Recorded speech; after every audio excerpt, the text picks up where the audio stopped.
Welcome to Storytimer at Large. Darlene Renee Jolly Hulse. Darlene Renee Jolly was born on October 15, 1955, to Joyce and Oscar Jolly, Jr. She graduated from Portage High School in 1973. That's in the north part of Indiana. Darlene met Ronald Glenn Hulse at church. She played piano and he played the organ. They married in June of 1974.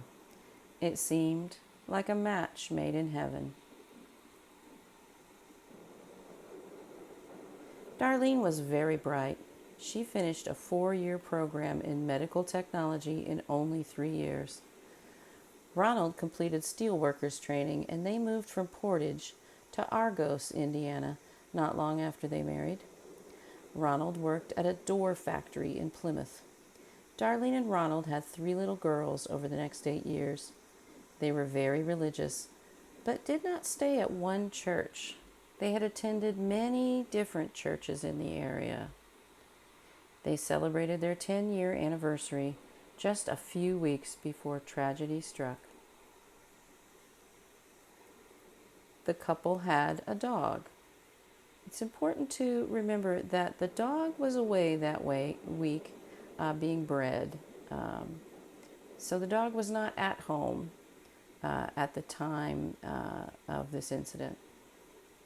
But Darlene was at home with her 3 daughters on August 17, 1984. Her father-in-law dropped off some bananas around 9 a.m. A witness saw a car parked out front on the road, not in the drive. At around 9:30, a man entered the home saying he had a delivery to make. He abducted Darlene, dragging her out of the house while her daughters watched helplessly. He did not harm her daughters, who had been in the bathtub. The 2 older daughters ran naked to their grandparents' home nearby and called for help. The 1-year-old child was found splattered with her mother's blood, but was unharmed.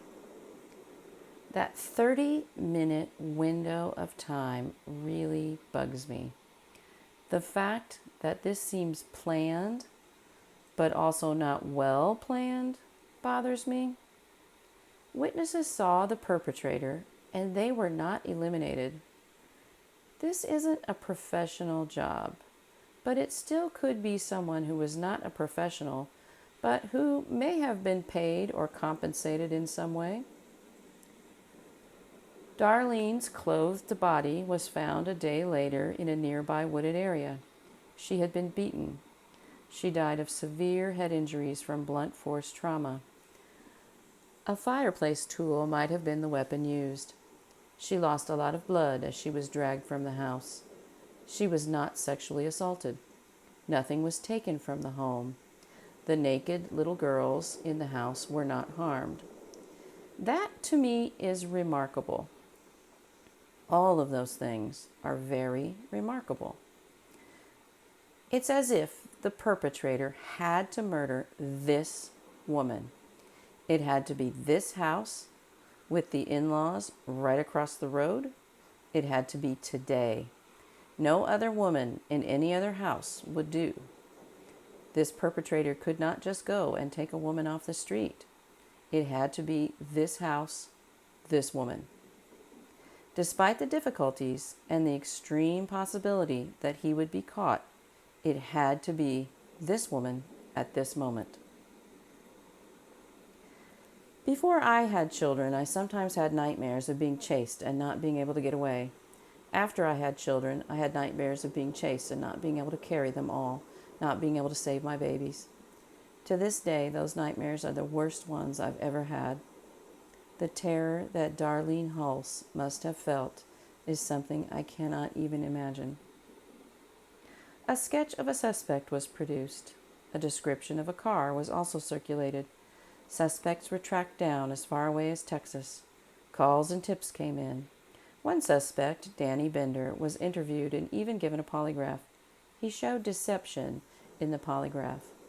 Darlene's daughters, however, did not recognize him as the man who had taken their mother. Marie, the oldest daughter, did get a good look at him. She said he seemed clean-cut and neatly dressed. Melissa, the second oldest, also got a pretty good look at him. And they described him as a man in his 20s, clean, combed over, blonde hair, clean shaven, with a long face and a long nose. A full autopsy with fingernail clippings and other fiber and hair evidence was conducted. 9 days after the murder, an article appeared in the paper in which her husband says that his faith helped him cope. He was glad that he wasn't going through this alone. He was glad he was saved. He said his wife had been ready to die. On the same day, a note of thanks was published in the paper by Ron Hulse, the husband of Darlene Hulse. He thanked law enforcement, pastors, and everyone involved. He certainly had pulled himself together quickly after this incredibly traumatic abduction and murder. In the article published 10 days after his wife's murder, he says that his daughters don't even want to go to the cemetery. They know their mother isn't really there. He spoke at length about the crime. He mentioned that rape and robbery weren't motives. He mentions that she was fully dressed. He mentions that there was cash on the piano, and their checkbooks were also visible. He theorized that it was just random. He seems to be trying to control the narrative here. He seems to be trying to put out an official version of this story, this crime.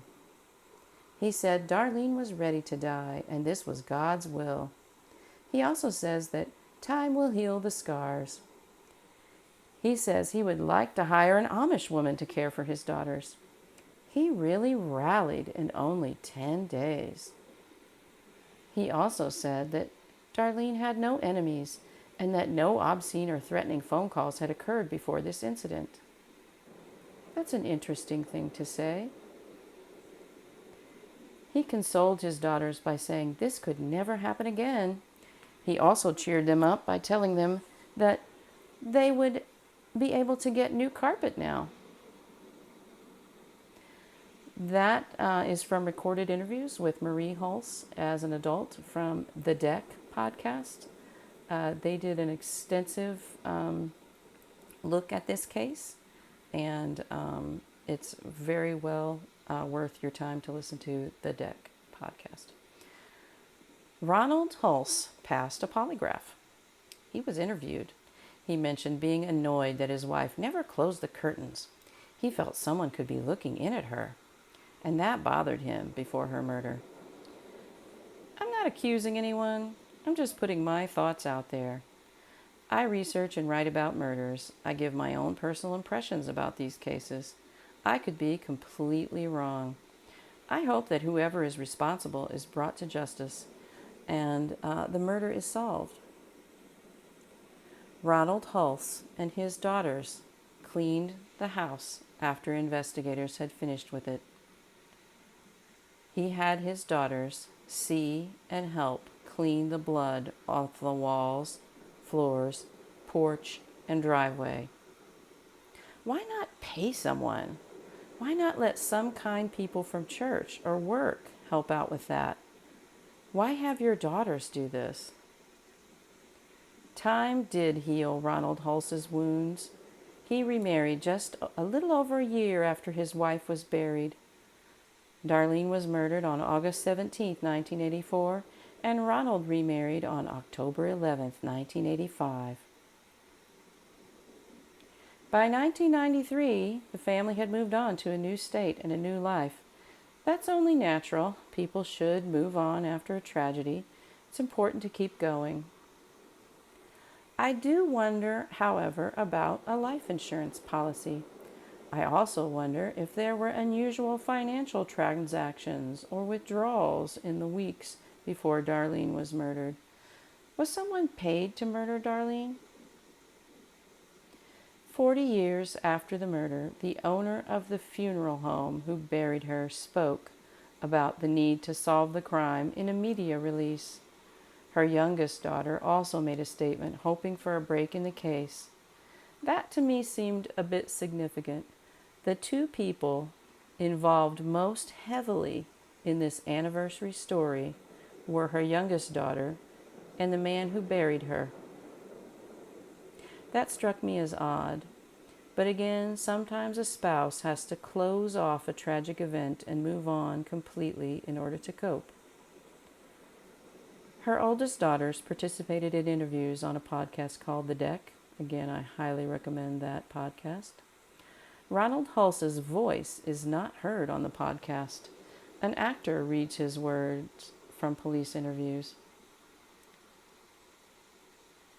Darlene is buried in Argos, Indiana.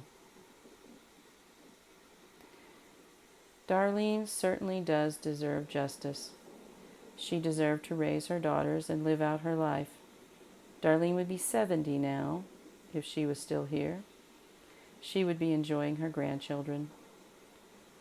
In December of 1986, a little girl, a neighbor of the Hulses, was murdered nearby. She was homesick all week and was killed on a Thursday. Brandy Peltz's home was closer to Argos than the Hulse home. Her home would have had an earlier bus stop than the Hulse children. They're about a mile apart if you travel by the roads.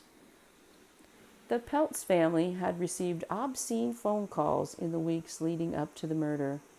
The caller never spoke, though, only breathed heavily. It's as if he didn't want his voice to be recognized. A passerby saw smoke and found Brandy's house was on fire and found her body in a tub of water. She had been raped and strangled. The papers did not say who that passerby was. The Deck investigates reports that it was a teacher who was driving by. I've often thought about Brandy's being placed in the tub of water. DNA evidence was just beginning to be used in the United States to identify perpetrators of rapes and murders. I'm wondering if the murderer of Brandy Peltz had read about that. Or did he place her body in the water before starting that fire to destroy evidence so that her body would be preserved, not burned? An extremely religious person would want a body to be preserved so that it could be resurrected later. A lot of fundamentalists believe that your body, when Jesus comes back, your body will be resurrected completely, and that it has to be whole in order to be resurrected so that you can still walk around and do things and not destroyed by fire or be cremated. Darlene Hulse's murder could be just a random violent act for no reason at all. No robbery, no rape. It could be the story of a man who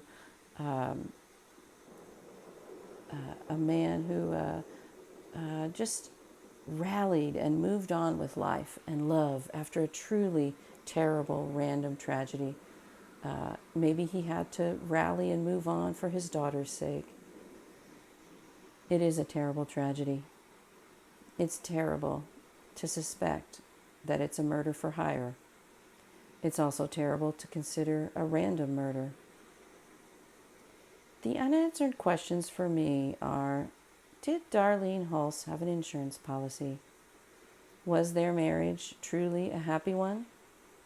What would Darlene's closest confidants say? Someone knows something. They should definitely submit their tips. Little things that did not seem important then could mean a lot today. Someone might have felt very loyal and kept a secret or a suspicion to themselves, but maybe they don't feel so loyal anymore. Rest in peace, Darlene Renee Jolly Hulse.